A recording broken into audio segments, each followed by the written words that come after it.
Berceau de l'humanité avec Cro-Magnon, la vallée de la Vézère est remarquable aussi pour ses hommes et ses femmes du temps présent. C'est ici par exemple que se trouve la première chorale d'élus de France. Dans cet ensemble, vous trouvez les maires des Aisy, de Rouffignac, de Saint-Léon-sur-Vézère, de Tonac, un conseiller départemental ainsi que plusieurs conseillers municipaux. Ces élus se côtoient régulièrement au sein de la communauté de communes de la Vallée de l'Homme. Oui, il y a une belle harmonie. Franchement, je souhaite à tous les territoires d'avoir ça. Tous les votes se passent quasiment, même tout le temps, à la majorité. Cette belle harmonie politique a dû faciliter la création de ce chœur des élus, dont l'idée revient à un couple de musiciens professionnels, Anano, ici au piano, et Guillaume Devin. À la fin de la toute première répétition, sincèrement, je me suis posé la question dans quoi on s'est embarqué. Pour la plupart, ils n'avaient jamais chanté.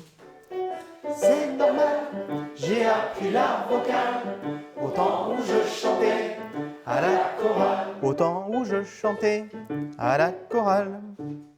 Heureusement, ces élus sont travailleurs et leur sérieux a su triompher des oreilles de leur chef de chœur. Mieux encore, ils ont chanté en public devant leurs administrés, non sans une certaine appréhension. Ça nous valorise aussi sous une autre manière que plutôt quand on fait un discours et qu'on dit voilà, on a fait les choses bien, mais là c'est autre chose.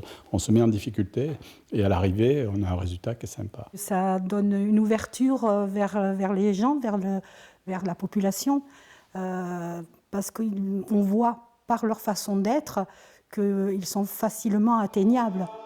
D'une certaine manière, cette chorale désacralise la fonction de maire, dans le bon sens du terme, et s'il en était besoin, cela soude un peu plus ces élus entre eux.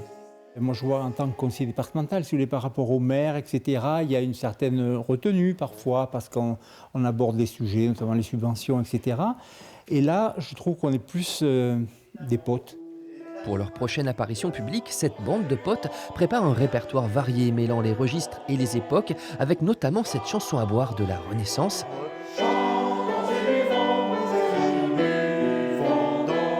Rendez-vous le 15 juin à l'église de Taillac.